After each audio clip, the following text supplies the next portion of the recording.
Hi, everyone. Thanks for being here today. I'm Tom Beck, Executive Director at SoDA, and we appreciate you carving out time for this discussion. As you know, since you've registered, we'll be talking about profitability and really kind of financial management for agencies. And I'm really thrilled to have incredibly experienced panel here today. Most of them have been working on or in and around this business for 20 plus years, and have a lot of wisdom, I think, and practical advice to share in terms of how we think about financial management from the executive level down. Um, I'm going to let the panelists introduce themselves as we get into it, but I want to thank Brian, Bryant, and Sewook for being here. Heads up, we may refer to Brian as BW and Bryant as BK in the meeting, just to keep it clean. Uh, but I want to just do a special thanks to Marcel Petipa for moderating the session today. Marcel is a colleague and friend of the community, co-founder of Parakeeto, and his area of expertise and focus really is on agency profitability, and specifically around how agency operations supporting technology, um, and getting to the right metrics and the right management around metrics are kind of foundational elements for really building and sustaining profitability for agencies. And he consults with loads of agency leaders and exec teams. So thank you, Marcel, for being with us today and for agreeing to moderate the session. Well, it's a pleasure to be here, Tom. Thank you. Yep. And then just I'm going to drop off screen, but just a couple quick housekeeping notes before I turn it over to Marcel and the group. Um, First of all, we are obviously recording this session, so we will share links to the recording for all of you on the call today, and then anyone who registered who wasn't able to make it, they'll get access to that recording. So we usually have that available within a few hours after the session. So look for an email from us. And then, of course, if you need anything or you have follow-ups from this, Natalie will send that email, and you can respond, and we'd be happy to help in any way we can. Second piece, I want to thank our partners for this session today. Parallax is longtime friends and partners in the community. For those that don't know Parallax, it's a tech platform for predictive intelligence and ops management within agencies. Lots of great functionality, capabilities, and tools to help agencies manage things around resourcing, forecasting, revenue management, overall financial performance and profitability. So if you don't know Parallax and haven't had a chance to take a look at them, please do so. You can find them at getparallax.com, and we're just grateful for them and appreciate them helping us make this session possible. Last thing, I will forewarn everyone that we're not going to get deep into the AI side of ops today. Um, we'll have a separate session as part of this series with Parallax in September, where we'll focus exclusively on AI and how that's transforming, impacting, influencing various facets of agency operations management.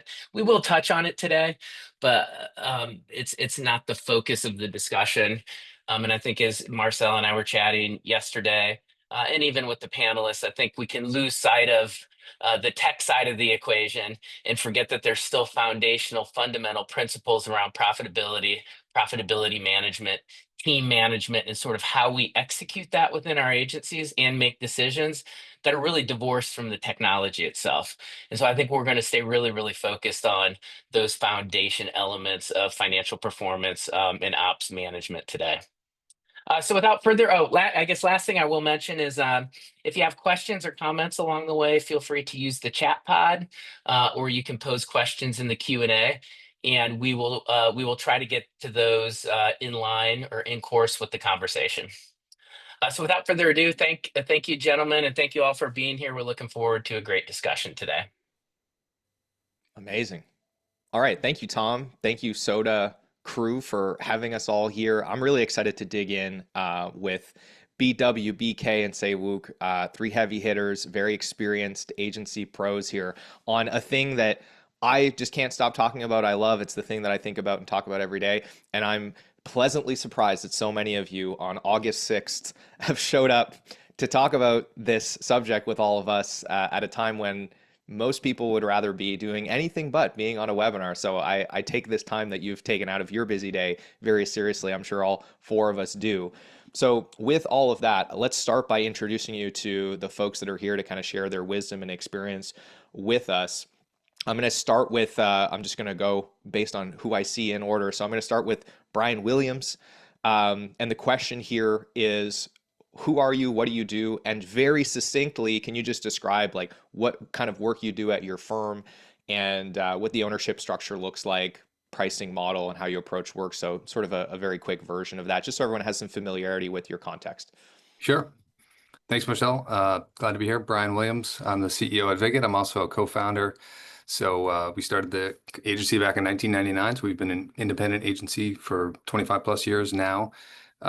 We are sort of one of the early design build web shops. So we do strategy design and development for big websites and digital products for clients like Robinhood and Progressive Insurance and Flipboard and Fanatics, stuff like that. We're about 55 people now full-time and another dozen or so subcontractors that work nearly full-time across a bunch of different clients that we have. And unlike the other panelists, I studied engineering. I don't have any financial management training of any kind. Didn't go to business school, so I'm completely self-taught. And so you should definitely listen to the other folks way more than me. All my lessons are kind of hard-earned through all these years of kind of trial and error. But we've had a good run and continue to. So happy to share what we've learned along the way. Ownership structure, Andy and I, Andy's my business partner. We own the business. In 2024, we elevated 3 long-term teammates into partner roles as well. So they're a key part of the way we lead the business.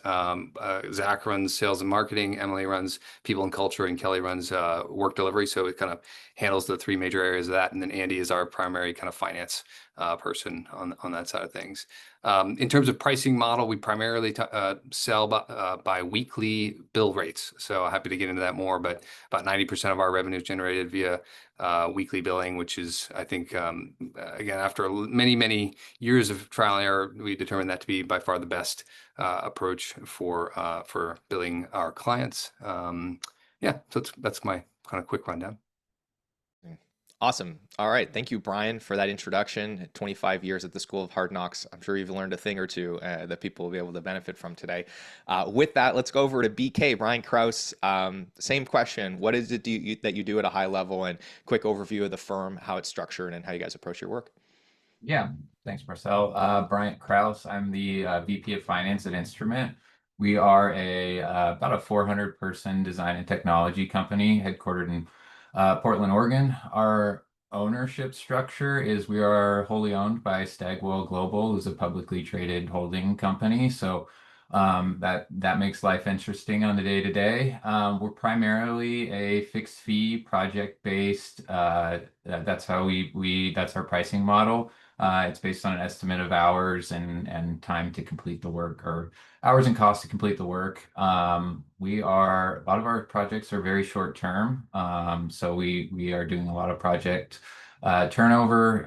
Instrument itself is about 20 years old, and I think the acquisition happened just before I started Instrument. So I think it was about eight years ago that we were acquired by Stagwell. But 20-year history. Yeah, been rapidly growing the last few years. So Exciting stuff. So we yeah. have 2 sides of the spectrum. We have sort of a wholly independently owned boutique firm, and now we have, Instrument, which is, I guess you could call it a large independent, but pretty big firm within a publicly traded company. So very, very different context from an ops and finance perspective. And then we have Sewook, last but not least. Same question to you, and obviously a very different model as well for you guys at Barrel Holdings. Yeah, sounds good. Thanks, Marcel. So I'm Say Wook, co-founder of Barrel Holdings. Kind of quick context, I co-founded our first agency called Barrel over 19 years ago with my co-founder, Peter. That business is now focused on serving mostly CPG brands with commerce experiences. about 15 years into that journey, about 4 years ago, we decided to create a holding company. And we've been launching new agencies and acquiring agencies. Um, we kind of ownership, Peter and I own the holding company 50/50, and then we own all of the agencies in our portfolio.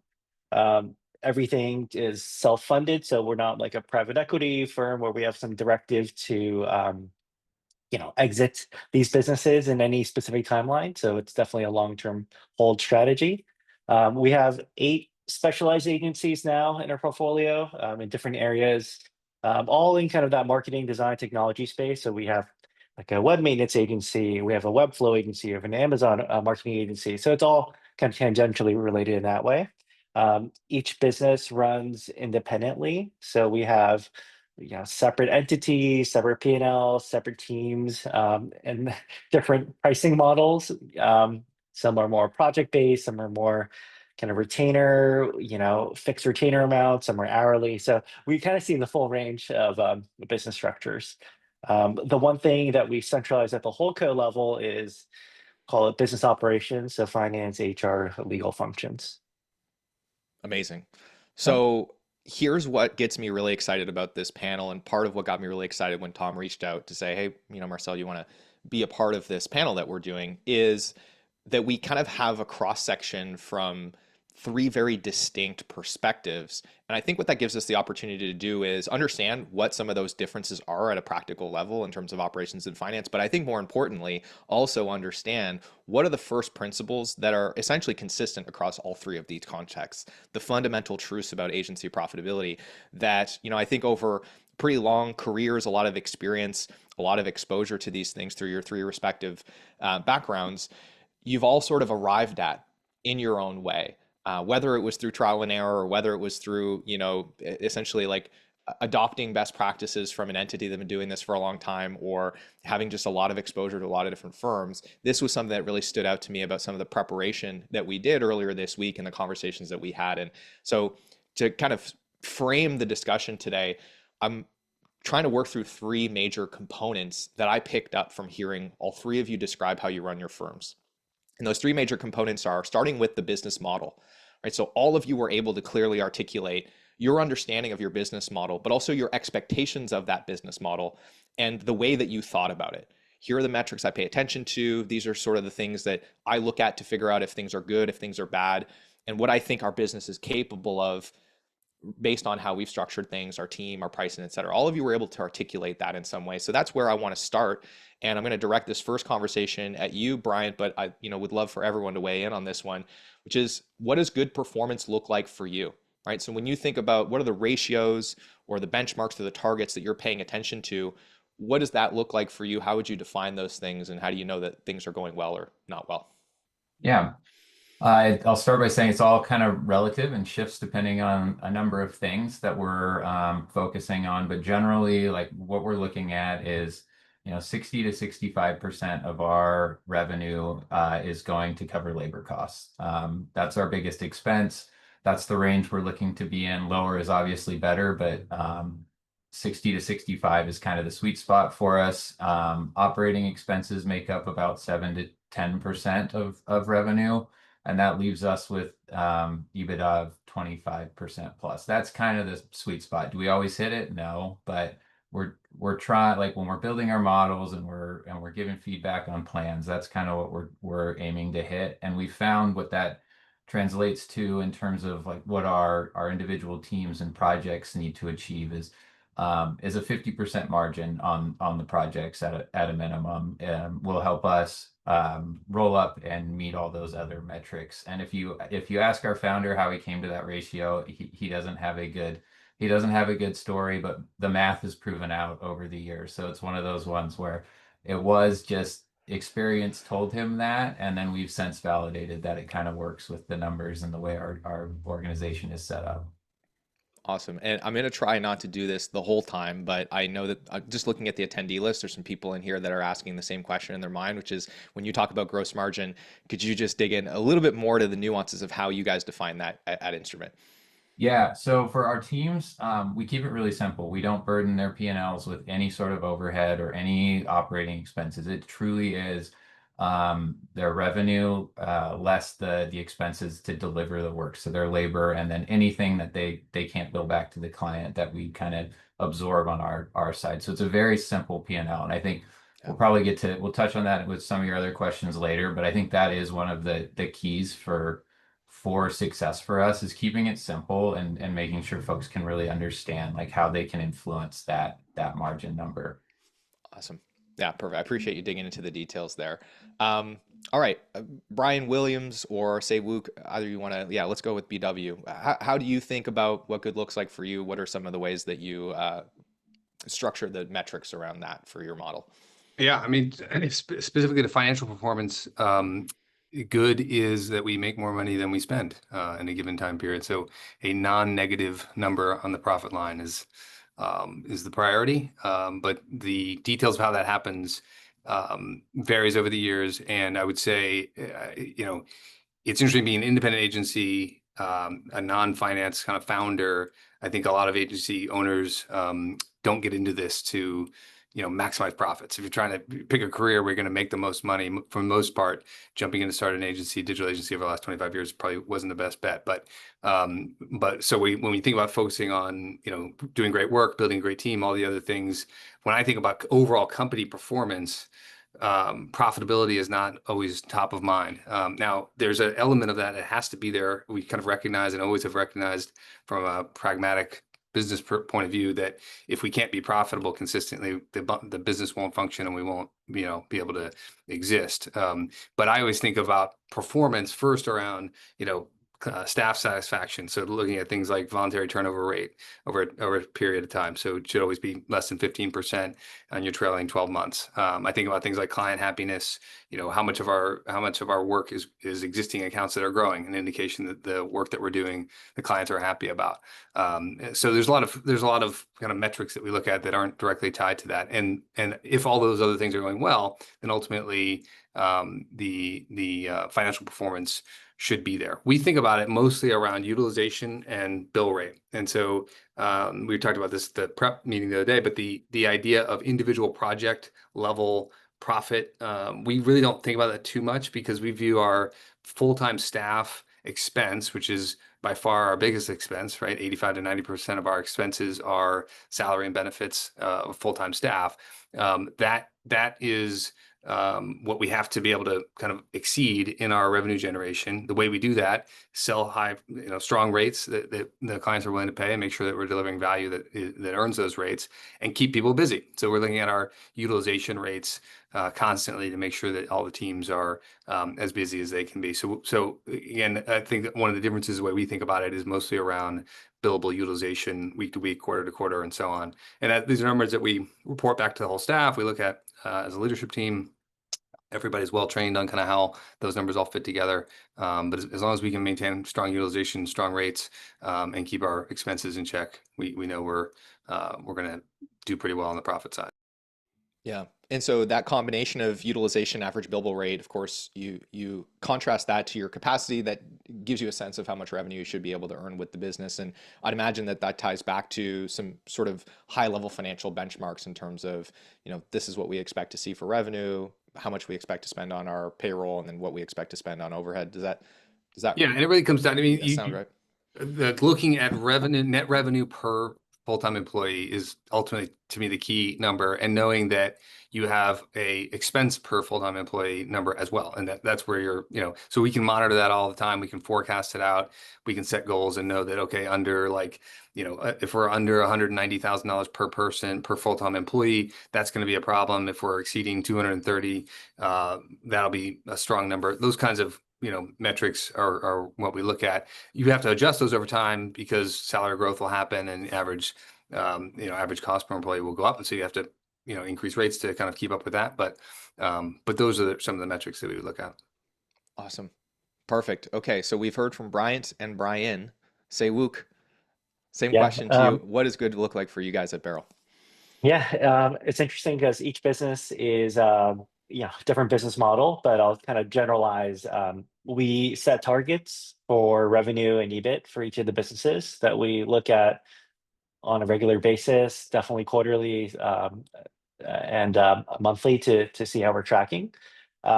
all of that kind of pans down into kind of more specific numbers on how we get there.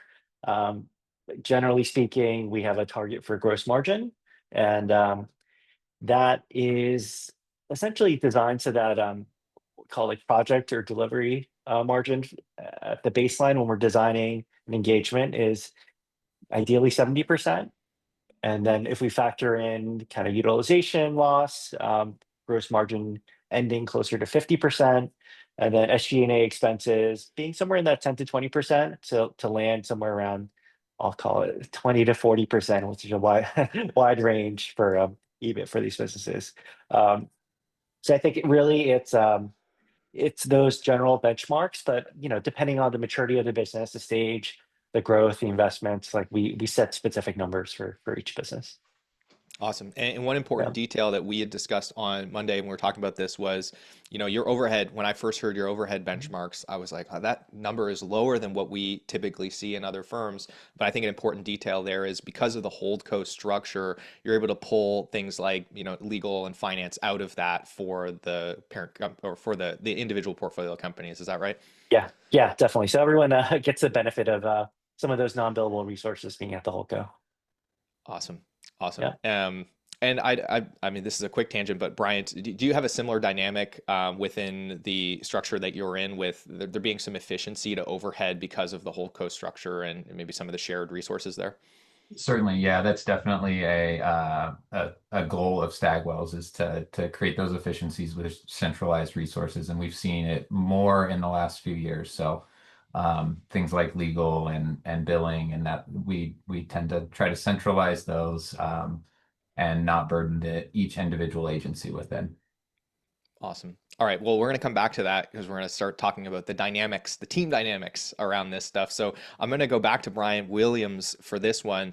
And I want to talk about structure, right? This job of managing profitability is multifaceted. It touches most of the major parts of the organization. You need input from operations, you need finance, you need to understand what's going on with new business. And in every organization, that can take a very different shape in terms of who's accountable to that, who's involved in that process, and how information, data, et cetera, flows through the organization. Brian, you have a team approach to this that's backed by sort of your framework and your way of thinking. At a high level, how is the team structured around project management? Who's accountable for it? And how do you guys interact to make sure that everyone's on the same page and getting the right things done? Yeah, I mean, first of all, everybody that comes into the company learns about how the business needs to operate and has very quickly an intuitive sense that the billable people on the team need to be billable. Nothing else is going to work if we're not consistently billable. So there's a instinct around utilization that we kind of hold strong. But if you look at the business from three different parts, starting with the people side, as I said, the expenses are primarily salary and benefits, and so we have to manage that cost side pretty carefully. That's both the number of full-time people we hire, so we're only going to hire people that we think we can pretty quickly get into a billable structure. We need to make sure we're hiring people into a salary structure that's clear and we know is going to kind of allow us to earn the right kind of margin for the type of work that person is going to do. If we are hiring overhead people, we try to keep our overhead number in terms of headcount to be between 15 and 20% of the overall staff. Anything more than that traditionally has been too heavy on the overhead roles. All of our people managers bill, so we have this maker manager model, so we can get some good utilization out of that side of things. But when you look at the people side and the expense side, it's really about keeping those salary numbers, that payroll number manageable. And so then there's a whole process around salary growth. Everybody gets a salary increase at their annual review each year. There's guidelines for how that's going to happen. And we have a pretty transparent salary structure within Viget that kind of guides all of that. My business partner, Andy, ultimately needs to approve any raises or salaries that don't fit into those bands. Usually, for the most part, we're sticking to the general guidelines, but there could be promotions or other ways that those things increase faster than normal. So that expense side needs to be handled really well. Once we have those people in the mix, the delivery part is really key. So Kelly, our VP of Client Services, EVP of Client Services, looks at that. We track hours, and again, that's a fun debate we can have. But so again, by maximizing billable utilization is always the goal. 40 hours billed is a 100% billable week. Company-wide, we try to shoot for 60% overall utilization if we can. Individual people are shooting for an 80% utilization on an annualized basis. And that, again, when everybody's kind of has that mindset, we can make sure that we're maxing that out as best we can. And then the third piece being sales and marketing. So the biz dev team is responsible for kind of filling the top of the funnel and then working through those deals to close those leads. We need to make sure that we're selling services that are high value and so can earn strong rates. And then we look at those teams build at a weekly rate that will keep that utilization high, keep the rate where it needs to be, and ultimately allow us to hit those numbers. So those three pillars kind of working well together is important. We do all kinds of forecasting, annual goals, quarterly goals, but there's a lot of just sort of week to week checking in using various tools and spreadsheets and things to make sure that we're maximizing utilization rate, that the sales funnel is where it needs to be, and then those kind of that keeps the group accountable to making sure we're doing what we need to do to make it all come together. So that's kind of the high level way I think about it. Awesome. And the last follow-up question I have on this is, it's clear that there is a very collaborative approach to this. All the leadership from the different facets of the business it seems like they're coming together, and you're all very aligned around a clear set of ratios that you're trying to achieve. If there's going to be a change made to that underlying philosophy, whether that's the targets, the ratios, how we think about metrics, who's ultimately the steward of that and has the final say when it comes to setting the underlying framework for the business? I mean, ultimately Andy and me as sort of owners and founders would have the call, but it's a pretty collaborative process. I'm not the tyrant type to come in and overrule ideas. So if somebody has a reason for changing some structure, so for example, the more we use subcontractors, the more of our revenue can grow without full-time hires. So we had this debate recently, like, can we afford to go beyond that 20% overhead kind of guideline? Because even though we don't, it would look like a bigger percentage of our full-time staff, the effective size of the team is much larger with the subcontractors. So it's like, okay, well, let's talk about that and figure out how that's going to model out.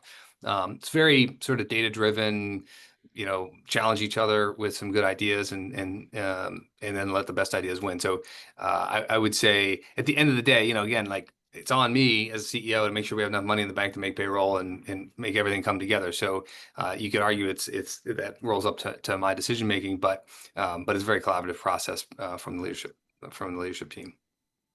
Awesome. Appreciate that. Okay, let's keep things moving here. I want to direct this next question over to Se-Wook, but again, would love to have BK, BW weigh in on this one. And the question here is, I think this is interesting to get your perspective on Se-Wook, because you have so many different companies that you're paying attention to, and you're also trying to sort of create some sort of level playing field to evaluate these companies across. So when you're looking at your portfolio, what are the top 2 to 3 metrics that you're paying attention to? And what does your cadence look like for reviewing those metrics? Who's involved in that? What does that reporting structure look like for you? Yeah. I'll try to kind of start from what we look at to, what the companies themselves look at.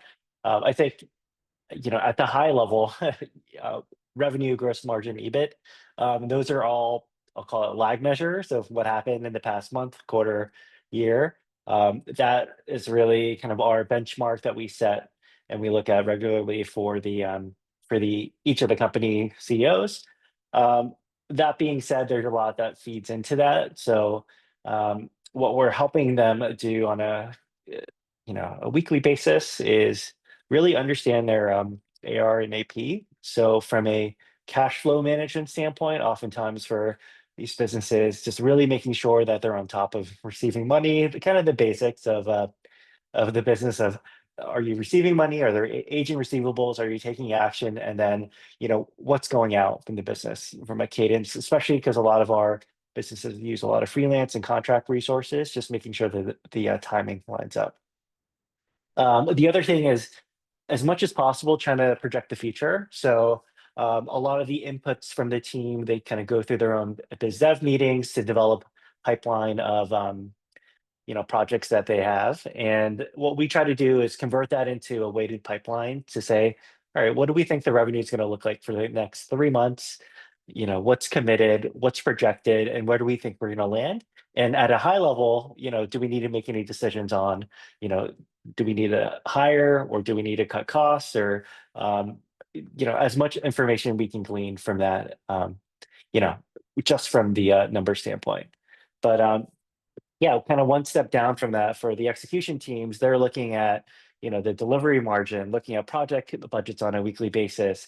Are we trending? Everyone does time tracking also. Are we tracking, time versus what we projected? From that, do we need, and that's usually the account management team that's looking at that. Do we need to take any action? Utilization, we've kind of brought up a lot, but making sure that at least on a weekly basis, we're looking at how we're trending by department, and then usually it's a department lead to decide to make any decisions from that. And then forecasting from a granular resourcing perspective. So, what is each person resource for the next few weeks to months? And do we need to make adjustments to the team based on that? So it's kind of all of these factors. I know it's more than 2 to 3 metrics that all kind of bubble up to, yeah, the health of the business. But it sounds like, if I'm reading between the lines a little bit, when you're sort of at the very highest level evaluating all of the portfolio companies, it really boils down to, revenue, gross margin, EBITDA. That's where you're sort of seeing the smoke, or looking at the forest as opposed to being in the trees. And then it sounds like on a weekly basis, you're sort of getting a little more into the weeds with the operators in the business and looking at some of the more leading indicators, or some of the more, let's call it, timely metrics that Hmm. would precede the P&L results that you're looking at the highest level. Is that right?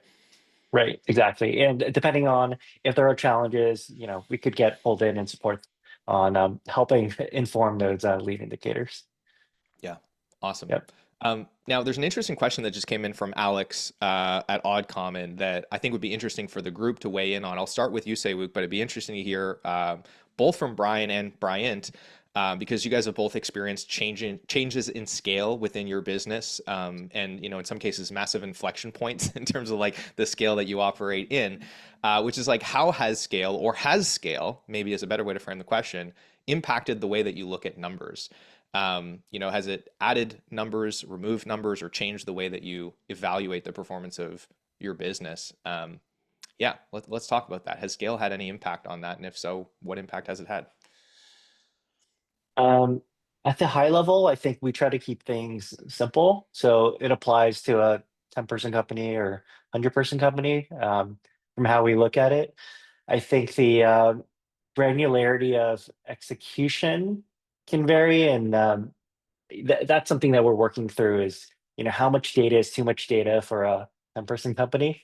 Are you just, over tracking, and there's not much you can do with that data, where really the biggest thing that can move the needle for them is focusing on delivering value for clients, making sure you have product market fit with what you're selling, and continuing to increase the top line of the business.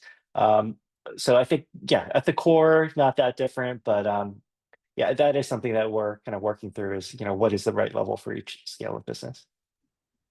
Yeah, one thing I would add to that is the client concentration problem. So we've always had the goal of no one client being more than 25% of our revenue, ideally even smaller.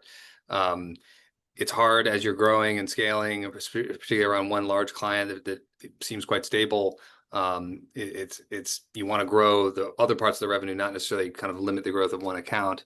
But that can, at a larger scale, can create a lot of risks, where if that client does go away, it's very hard to quickly backfill the client and keep the team together. So as that scales up, having a rainy day fund to kind of get through a down quarter or a hiccup like that, I think can be important, because we can get into some of the thinking on scaling up and down of your staff size, but it's brutal for a culture focused agency to downsize your full-time team.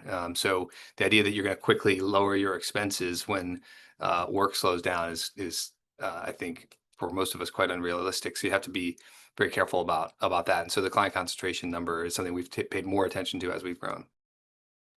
No, that's insightful. Yeah, I just wanted to add to something Saywook said, which was like at the high level, I don't think the metrics have really changed for us, but what I think I've noticed is kind of translating how, or educating folks on how they can influence those metrics has been a new effort. As we've grown and added more people, it's been more challenging for us to communicate to folks how they have an influence on the specific metrics that we're measuring. And that's been an area of focus, is just to make sure that folks know like what they do in the day-to-day influences how we're performing versus these metrics, and being really transparent about it, so that we can all kind of speak the same language when we're talking about these KPIs and things. I'm glad you brought that up, Bryant, because it's a perfect segue into sort of a sub question here that I think is important to pause and touch on. And I'll sort of insert my little narrative observation in this, which is, in my experience, a lot of emerging agencies that maybe have not operated at scale or been in a firm that was operating at scale, they would probably look at, for example, a firm like Instrument that's operating within, a publicly traded company, and imagine that there is this incredibly sophisticated, complicated system that's able to track everything. And furthermore, that there is this like perfect line of sight from the executive level that you could drill into, the very time entry on the task within the project that is like underpinning that metric or that insight.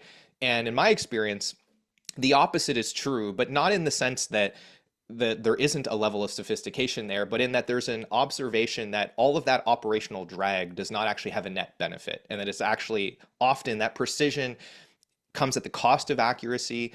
It creates more complication, difficulty of scaling, operational drag, and makes it harder to, for example, give your team a simple framework that can be communicated and recommunicated and understood and absorbed, and a simple way of managing the business. And so I guess the question in all of this is like, how do you, as you continue to scale and as maybe there's an appetite to add more complexity to the way that you run the financial operations of the business, stay away from getting caught in this sort of like over measurement or submetric paralysis that is easy to have creep in, especially when you have very excited, maybe project managers or delivery team managers that are trying to drive things forward on the ground?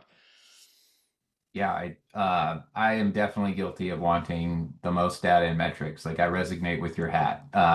So it is a battle I fight all the time. But I think what's been key for us is like, folks need to understand the things that go into the metrics. Our KPIs need to be simple enough for folks to be able to understand how they're calculated. Because if they don't understand how they're calculated, then they're not going to understand how they can influence them.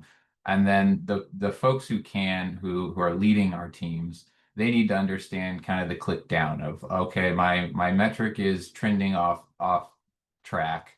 What are the other things that I can look at that may influence that? Is it my billing rates? Is it my labor ratio, or my resources costing too much? Like the click down into the deeper utilization, those type of metrics happens after we kind of diagnose that there's a surface level problem. And we just try to have our folks understand that, you don't need to look at all that detail all the time, because you'll be paralyzed by the data. But when there is a problem, understanding where to look to try to find the solution, and course correct, that's what we've continually tried to coach. Awesome.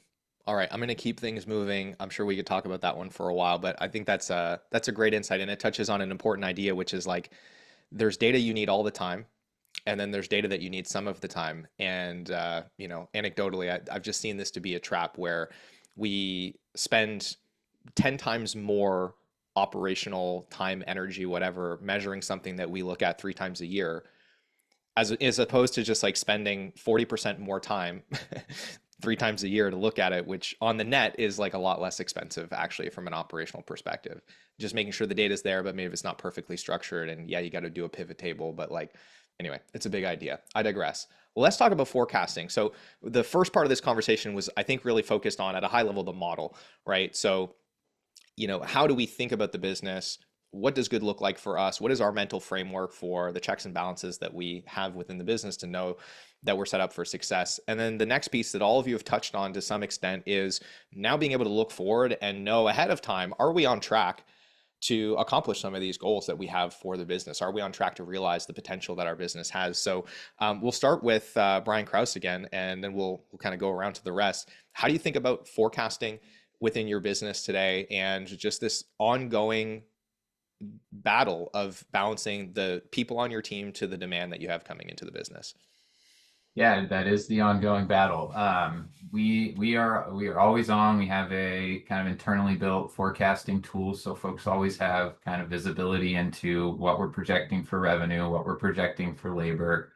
And we've built flexibility into our staffing model that allows us to flex up and down with demand with short-term, temporary, or freelance resources, which has been really key. I don't think I've mentioned it yet. We don't track time. I know we tangentially track time via like resource planning tools, et cetera, but we don't have people filling out time cards. So we kind of lack that data. So we're having to use other interpretations of utilization to kind of understand where the business, if the business is running hot or where the problem areas are.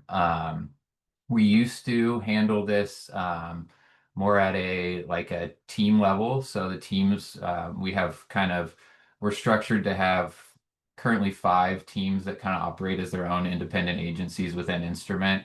They had their KPIs, they could handle, they had their forecasts, they knew what they were managing on a day to day. And so we could see at the team level, you know, what the margin is, what the revenue is, are there any problems? And then we could address it at a team by team basis. But as we've grown, we've found that we've had to drill further down and kind of start to look at that from a project level. And so we're in the process of implementing 2 new solutions to give us better forward-looking project level margin detail without tracking time. So it's a constant battle for us, but we try to keep it as simple as possible, and make sure folks can understand kind of the decisions they're making and how they can influence it. But without that tracking time, of formally tracking time data, we do have a bit of a blind spot that we're always trying to kind of get at with different solutions. Now, I have a personal bone to pick here. I'm gonna just articulate something here, which is you don't use timesheets, but I think what you did allude to, which is very important for everyone listening, because there might be a person on this webinar that like takes this and runs back to the company and says, "See, look how successful they are. They don't track time." I would add to that that like you did mention you have other ways of creating models of where time is being invested that primarily lean on resource planning. So I think that that is an important detail, and it's obviously still an important way of how you guys are planning to be profitable, but also I think, you know, be appropriately staffed and not, you know, put people in an unsustainable position as a company in terms of how much work they are being asked to do relative to the staff that you have. Yeah.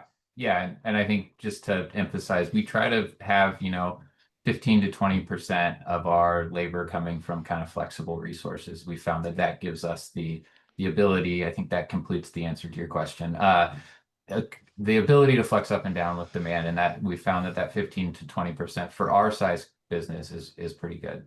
Yeah. Now, this was something that I noticed about all 3 firms here, that this is a number that's growing, I think, for all of you, is the percentage of your labor that is flexible on purpose within the business model to make it a little bit more flexible, to make it a little bit more resilient to change. And that's, you know, just from where I sit, a trend I'm seeing across the entire industry. I do think some of it's driven by a moment in time in the economy, but I also think some of it is driven by just like where our business is going over the next, you know, let's call it a couple of decades in terms of time horizon. I'd love to hear from Brian Williams, say, Wook, how has your approach to flexible labor, freelancers, evolved over the last little while in your businesses? I'll start on that one. Yeah. It's definitely evolved. Pre-COVID, we were mostly an in-office experience type company, and so any subcontractor or somebody outside of the full-time staff was a stranger. It was like weird having somebody that wasn't part of the full-time staff plugged into some of the projects. We even had, a lot of clients would come into the offices. It was sort of that traditional agency experience. Now we still have some offices, but it's mainly a much more remote driven way we work together, way we work with clients, and so we can work with subcontractors in the exact same way. And it's not as much of a continuity challenge. We're also doing more staff augmentation type of work, team extension stuff, and so that lends itself well to the subcontractors that can fit that way. So whereas we used to use subcontractors for capabilities that we didn't have and occasionally a capacity challenge, now it's more of a strategic part of our growth plan. So about a third of our revenue in the first half of this year, for example, has been generated through the subcontracting strategy through that team. And while we don't have a firm target for it, we think that could continue to grow depending on the type of work that we're able to sell.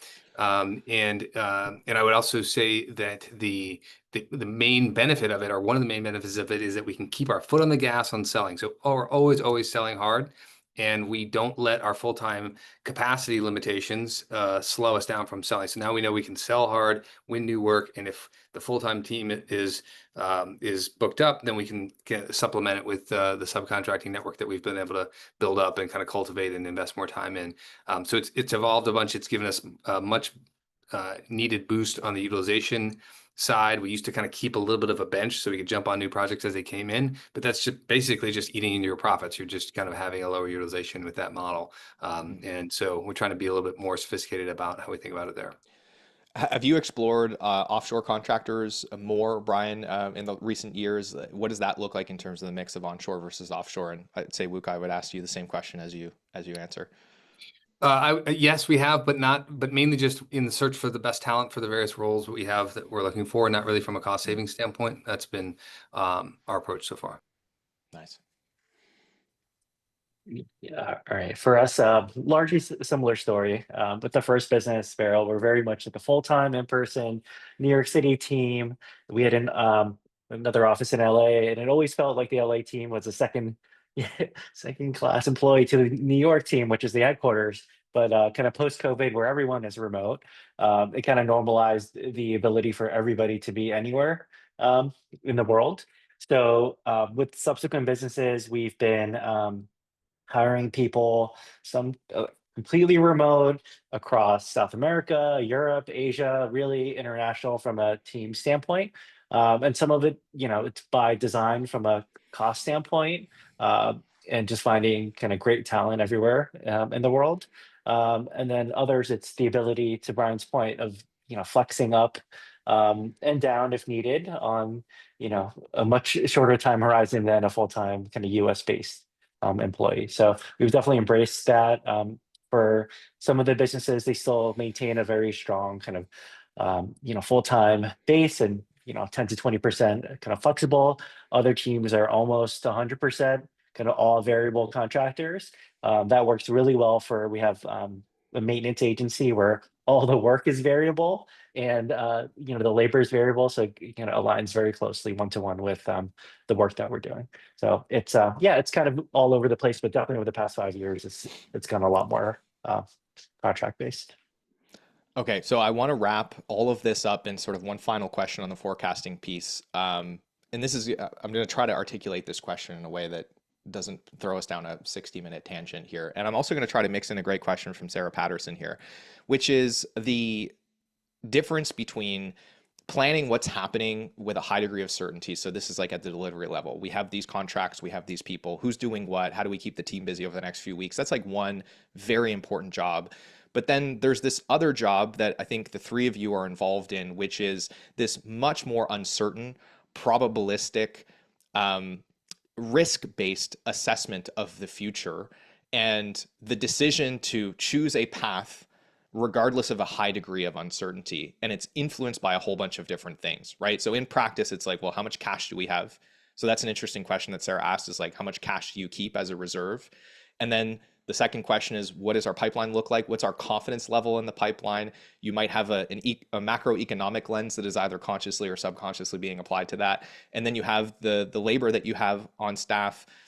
Are we going to be hiring more people, letting people go? How much of that is flexible? And with all of that combined, you have to make decisions about, what are we going to do about hiring, about firing, about go to market, decisions that are going to take in some cases weeks or months to play out into a whole bunch of uncertainty. And all three of you have alluded to the fact that you have a much simpler way of sort of evaluating that scenario because of how fluid it is. Like, you're not necessarily trying to use task-based project assignments to figure out what might the next 6 months look like for the business if, any of these permutations play out. So to try and succinctly summarize this into a question that can be answered succinctly, how do you think about the longer term planning in the business, and how do you simplify that in such a way that it actually supports the nature of the conversation you're having at the executive level about the future?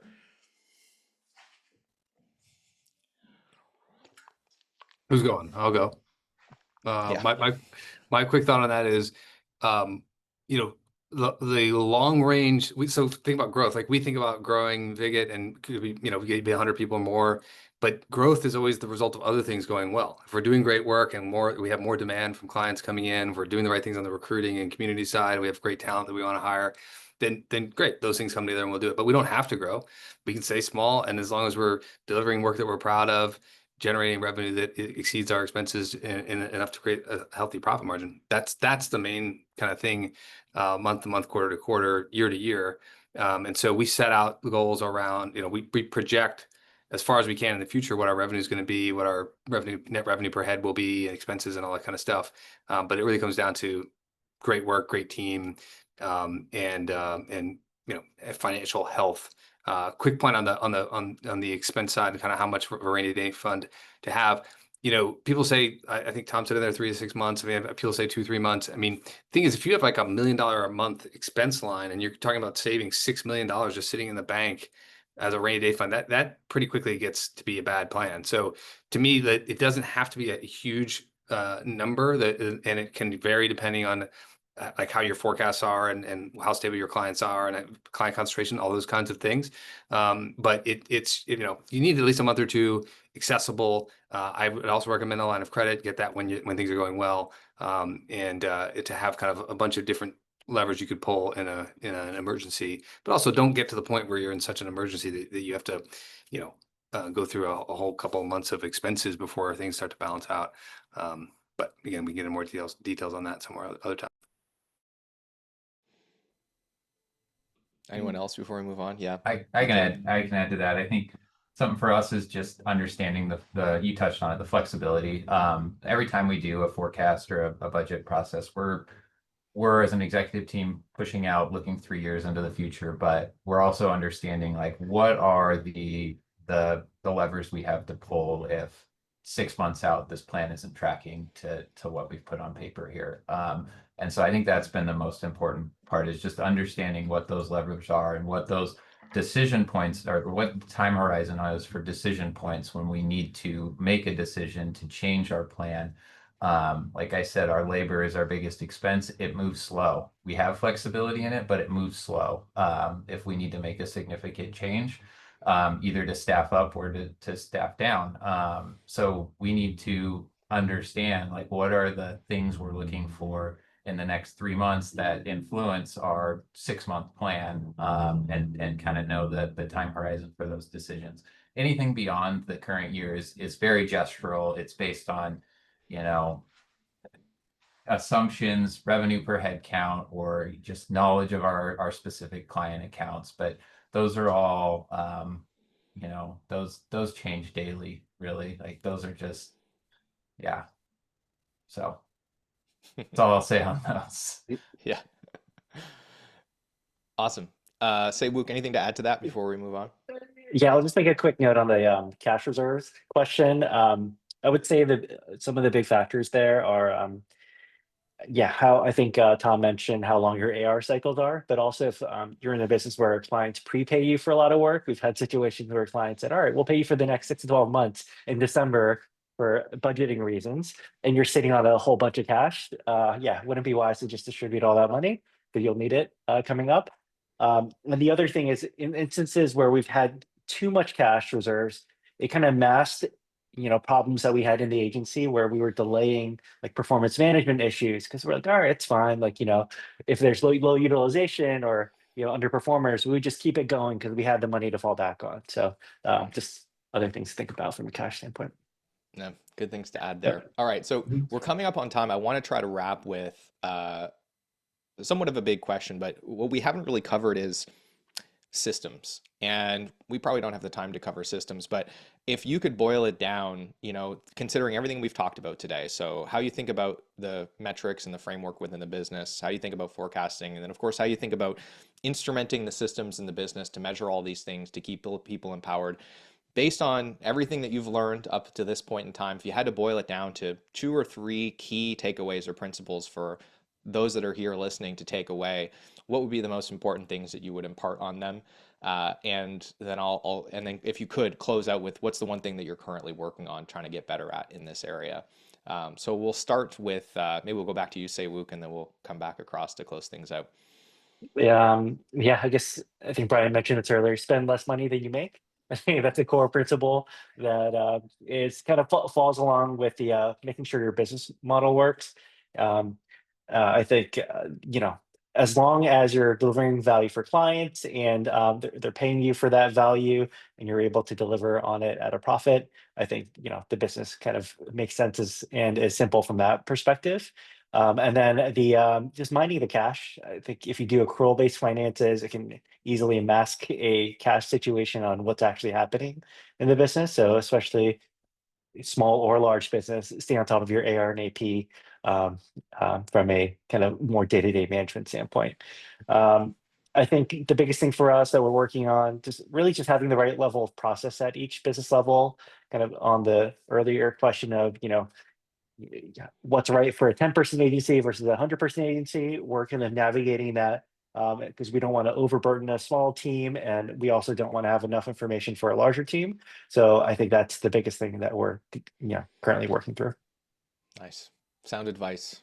All right, let's go BK next. What's your sort of top 2 to 3 principles and the one thing you're working on? Yeah, I think Brian said it earlier. Produce great work. Without the great work, then we're not in business. And I've learned that sometimes the most profitable short-term decision isn't always the best business decision. So understanding that sometimes that's the decision you have to make that's best for your business. I've mentioned it a few times, share accountability. I think the more transparent and the more folks know how they can impact profitability, the better it's going to be. The more folks you have kind of marching towards the same goals. And then I've said it a few times as well, be flexible. Our instrument is quick to experiment, change, scrap entire operating models. Like that's the one thing that's been consistent with instrument is if something's not working, we're willing to pivot from it really quick and try something new. And we don't hold anything too precious. So I think what we're working on right now is as we've grown, the resourcing has just continued to be a bigger and bigger challenge for us. So getting sharper about how we're resourcing projects with the right people to make sure we're doing the best work we can. Awesome. Yeah, sound advice on staying nimble. I think that's going to just keep getting more and more important, especially where we are right now as a technology landscape. All right, Brian Williams, last but not least, what are your top takeaways and the one thing you're working on today? Thanks. Yeah, I'll echo what Say-Wook and Bryant shared. Good tips, and they were on my list. So the ones I would add to that, the monitoring your accounts receivable, really important. I would just say, like, look at a weekly AR report, bug your clients if they're late on paying. It can be awkward, particularly if you're trying to build a good relationship, but it's so important. One of the biggest things I've seen hurt us and other clients or other agencies over the years is getting behind on the receivables, and they're realizing that a client is struggling and may not be able to pay. That can totally blow a hole in your whole business. So stay on top of AR, bill weekly.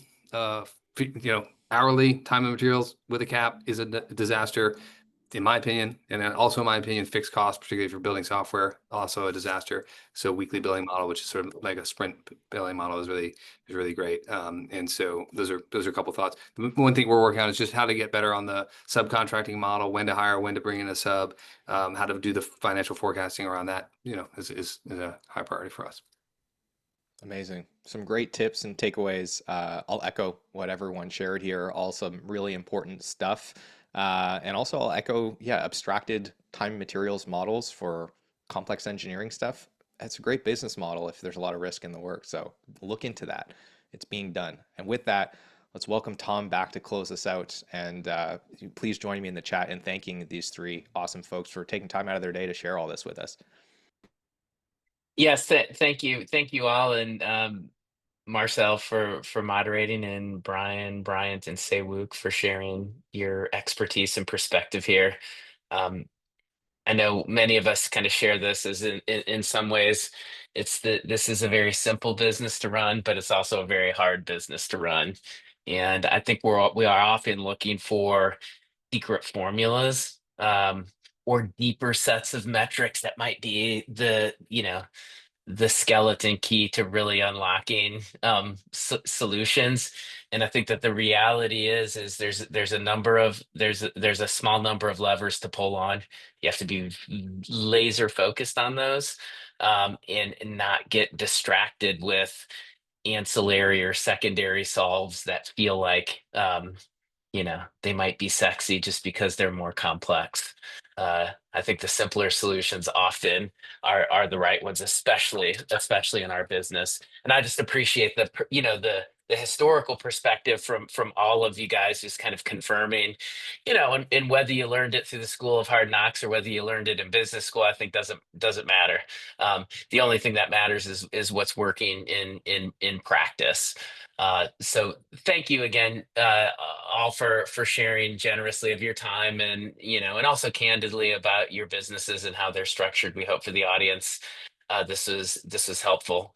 And as I said, we'll follow up with a recording of the session and any associated resources. And then please don't hesitate to reach out to the SoDA team if you have any questions in the way of follow up, or if there's anything we can do to help support you in your business. So with that, have a great afternoon, evening, morning, wherever you're calling in from, and we hope to see you again soon. Thanks, guys. Thanks, everyone. Thank you. Thanks, everyone.